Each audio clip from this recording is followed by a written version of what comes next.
یہ بھی نہیں پتا کہ جو زخمی ہیں ان میں سے کتنے بچیں گے، کیونکہ بڑے برے زخم ہیں ان کے.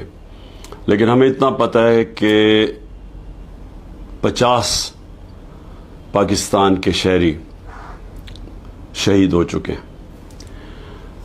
اور اس کا جو فال آؤٹ ہے، میں اس کے اوپر آج بات کرنا چاہتا ہوں کہ اس کے جو اثرات سارے پرانا قبائلی علاقہ اور اس کے بعد پختونخوا کے اندر جو اثرات جا رہے ہیں، میں اس کے اوپر بات کرنا چاہتا ہوں. ہمیں یہ اب پتہ چل گیا ہے کہ یہ جو حملہ ہوا تھا، یہ جو بم دھماکہ، دہشت گردی جو ہوئی تھی، یہ آئسل نے کی تھی، جو داعش جسے کہتے ہیں. یہ ٹی ٹی پی نے نہیں کی تھی. اور اس کے اوپر چند دن پہلے امریکہ کا صدر جو بائیڈن نے کہا کہ جو سب سے بہترین طریقے سے آئسل کا مقابلہ کر رہے ہیں وہ ہے طالبان گورنمنٹ. یعنی وہ پریزیڈنٹ جو ان کا مخالف ہے افغانستان کے طالبان حکومت کا، اس نے امریکہ میں بیان دیا ہے کہ جو اس وقت جو دہشت گرد گروپ ہے آئسل، اس کا جو صحیح معنی میں اس وقت جو اس کو ختم کر رہے ہیں وہ ہے طالبان گورنمنٹ. اب میں یہ اس لیے آپ کے سامنے کہہ رہا ہوں کہ میں نے آج ایک بیان پڑھا ہے جس سے مجھے خوف بھی ہے اور مجھے حیرت ہے کہ ہمارے ملک میں کس طرح کے لوگ اوپر لا کے ہمارے مسلط کیے گئے ہیں جنرل باجوہ نے. کیونکہ اب تو واضح ہو گیا نا، پھر سے میں یاد کرا دوں کہ جو خواجہ آصف نے بیان دیا ہے وہ تو واضح ہو گیا نا کہ یہ پوری سازش کر رہا تھا جنرل باجوہ آتے ساتھ ہی. پہلے ہمیں سیٹیں پوری نہیں لینے دی تاکہ ہم بالکل ایک کمزور کولیشن گورنمنٹ بنیں، اور اس کے بعد آتے ساتھ ہی ہمارے گرانے کے پلان بن گئے تھے. تو اس نے انہی کو لے کے آئے یہ جو اب آپ کے سامنے حکومت بیٹھی ہوئی ہے، جس نے پاکستان کا معاشی قتل کر دیا ہے. عوام سے آج پوچھیں، تنخواہ دار لوگوں سے پوچھیں کہ ابھی جو پٹرول اور ڈیزل کی قیمتیں بڑھائی ہیں، سوال ان سے پوچھیں کہ ہمارے دور میں تو تیل انٹرنیشنل مارکیٹ میں $110 بیرل پہ پہنچ گیا تھا، اور اب وہ $80 یا اس سے کم ہے. تو ہم $150 لیٹر پہ دے رہے تھے، تو آج یہ ہر وقت جو قیمتیں بڑھتی جا رہی ہیں 270 پہ پہنچ گئی ہیں. کیا وجہ ہے اس کی؟ تو یہ تو علیحدہ بات ہے، کیونکہ مہنگائی اس وقت لوگوں کو، خاص طور پہ بجلی کے بل، یہ اب عام لوگوں کی پہنچ سے باہر ہو گئے ہیں. لیکن اور اس کا ذمہ دار وہ آدمی ہے جس نے سازش کر کے ایک گورنمنٹ کو گرایا اور اپنے ذاتی مفادات کے لیے، ایکسٹینشن کے لیے ان لوگوں کو اوپر لے کے آیا جو 30 سال سے اس ملک کو بھی لوٹ رہے تھے، اور انہوں نے اس ملک کو ادھر پہنچایا کہ بنگلہ دیش بھی آگے نکل گیا. ہندوستان ان کے دور میں آگے نکلا، اس کے بعد بنگلہ دیش بھی پاکستان سے آگے نکل گیا. تو میں بجوڑ پہ پھر آتا ہوں. سوال یہ ہے کہ آج جو بلاول کی سٹیٹمنٹ آئی ہے کہ ہم افغانستان کے اندر جا کے بھی دہشت گردوں کے پیچھے ان کے پیچھے جا سکتے ہیں، حملہ کر سکتے ہیں. کوئی بھی اس ملک میں جو بھی تھوڑا سا سمجھتا ہے، یہ سارا تاریخ ہے اس خطے کی، یعنی خطے کا مطلب افغانستان اور پاکستان کے قبائلی علاقے، وہ اس طرح کی احمقانہ سٹیٹمنٹ نہ دے اگر اسے کچھ بھی علم ہو. کیونکہ ایک افغانستان کی وہ حکومت آئی جب امریکہ وہاں سے گیا اگست 2021 میں، تو یاد رکھیں کہ وہ پاکستان کی سب سے زیادہ پرو افغان حکومت تھی، کیونکہ پاکستان نے طالبان اور امریکہ کے بیچ میں ڈائلاگ کروایا. پاکستان وہ ملک تھا جس کے سب سے زیادہ تعلقات تھے، اور سب سے زیادہ جو قریب تھے ساری دنیا کے، بلکہ ارد گرد بھی ہمسایوں سے، وہ پاکستان تھا.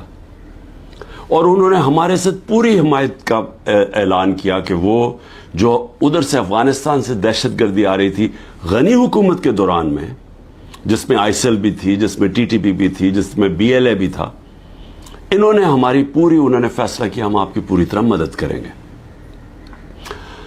بدقسمتی سے ہمیں اتنا ٹائم نہیں ملا, ہماری حکومت چلی گئی, اور اس کے بعد یہ جو لوگ آئے اوپر بیٹھے ہوئے, انہوں نے سوچا ہی نہیں اس طرف, ٹائم ہی نہیں دیا. آج اگر بلاول یہ کہہ رہا ہے کہ جی ہم وہاں اندر افغانستان میں دہشت گردوں کے پیچھے جا سکتے ہیں, تو سب سے پہلا تو سوال اس کا ہے کہ یہ کتنی دفعہ افغانستان گیا ہے؟ ساری دنیا کے چکر مارے, کسی فورن منسٹر نے اس ملک کا اتنا پیسہ نہیں خرچ کیا دنیا کے چکر مارنے میں, اور خاص طور پہ امریکہ کا کسی نے اتنا پیسہ نہیں خرچ کیا.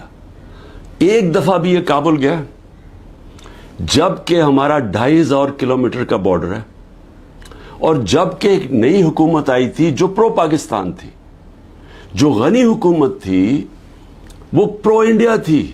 میں نے کانفرنسز کے اندر اس کو دیکھا جس طرح یہ ہاتھ باندھ کے کھڑا ہوتا تھا نریندر موڈی کے سامنے. اور میں آخری کانفرنس جو تاشقند میں ہوئی تھی, جدھر ہندوستان بھی تھا اور ریپرزینٹیڈ, اور ادھر افغانستان بھی تھا, حالانکہ میں نے پوری کوشش کی ان سے اچھے تعلقات کرنے کی. میں گیا بھی کابل پریزیڈنٹ غنی سے بات چیت کرنے کے لیے, ان کو احساس دلوانے کے لیے کہ ہم تو جو بھی حکومت ہوگی افغانستان, ہم نے ان سے اچھے تعلقات رکھنے. اس کو پاکستان بھی بلایا.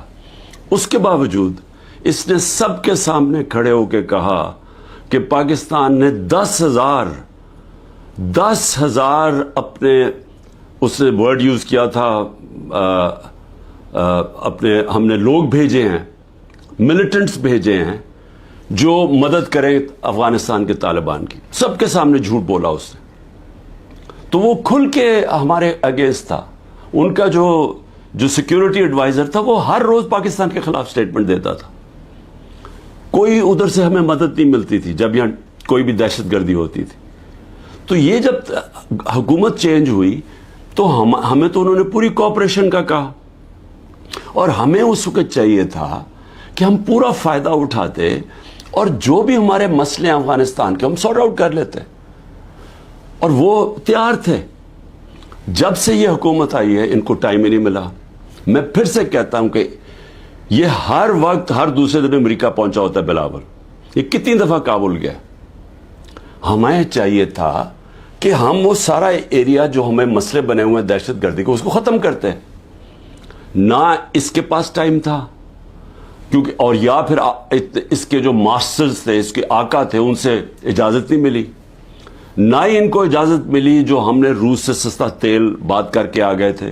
صدر پوٹن نے ہمیں کہہ دیا تھا, میٹنگ ہو گئی تھی پاکستان کے انرجی منسٹر اور ان کے انرجی منسٹر کی, لیکن ان کے ڈر سے, اپنے آقاؤں کے ڈر سے, نہ یہ روس سے تیل لیا ہم نے, جبکہ تیل کی قیمت $110 پہ پہنچی ہوئی تھی, اور ہندوستان نے 40% کنسیشن کے اوپر روس سے تیل لیا, جبکہ وہ امریکہ کا ایلائی ہے, ان کی اسٹریٹجک پارٹنرشپ کے اندر ہے.